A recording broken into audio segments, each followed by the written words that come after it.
Sejak berdirinya, Muhammadiyah Aisyah meyakini bahwa Islam memuliakan perempuan yang ditunjukkan dengan ajaran tentang kesetaraan beramal saleh antara laki-laki dan perempuan untuk mewujudkan kehidupan yang lebih baik, hayatan thayyibah. Aisyah mengusung kepemimpinan perempuan yang transformatif, yaitu kepemimpinan perempuan yang menggerakkan sehingga perempuan bisa menjadi agen perubahan di semua tingkatan dalam kehidupan keumatan, kebangsaan, dan kemanusiaan universal. Aisyah yang digerakkan oleh para perempuan telah mengikhtiarkan berbagai inisiasi untuk meningkatkan derajat kehidupan perempuan dan anak maupun kelompok rentan.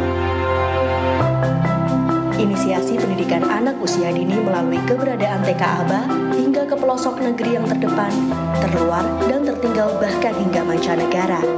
Inisiasi itu bahkan kini telah berkembang baik melalui pendidikan non-formal seperti BKBM maupun pendidikan formal dari tingkat PAUD, pendidikan dasar dan menengah, hingga pendidikan tinggi melalui keberadaan 10 perguruan tinggi termasuk 3 Universitas Aisyah yang menobatkan Aisyah sebagai satu-satunya organisasi perempuan yang mengelola pendidikan tinggi. Di saat perempuan tidak leluasa untuk beribadah di ruang publik, Aisyah telah menginisiasi musola perempuan hingga melahirkan para ulama dan mubalighat, menggerakkan pengajian sebagai pusat belajar perempuan di tingkat komunitas, dan secara terus-menerus mensyiarkan pandangan Islam berkemajuan yang memuliakan perempuan.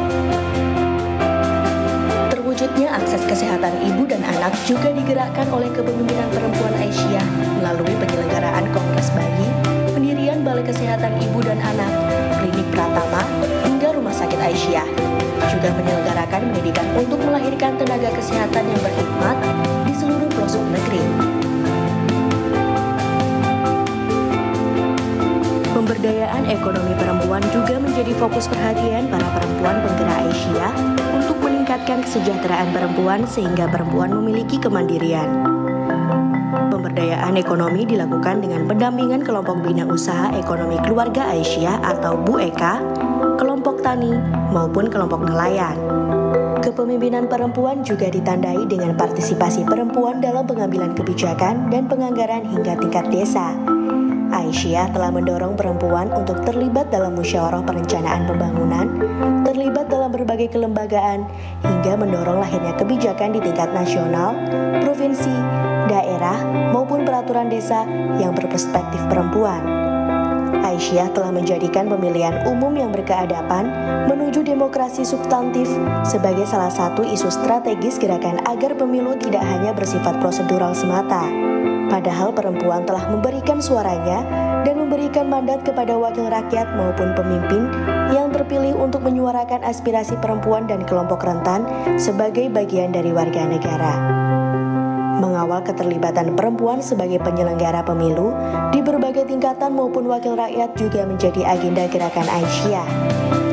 Keberadaan perempuan maupun wakil rakyat yang berperspektif perempuan diharapkan dapat merepresentasikan kebutuhan perempuan maupun kelompok rentan dalam kebijakan dan program pembangunan. Pendidikan bagi pemilih di tengah ancaman politik uang maupun politik identitas di media sosial yang dapat mengancam persatuan akan terus dilakukan Aisyah untuk mewujudkan pemilu yang berkeadaban. Kepemimpinan perempuan yang menggerakkan perubahan, hikmah Aisyah untuk negeri.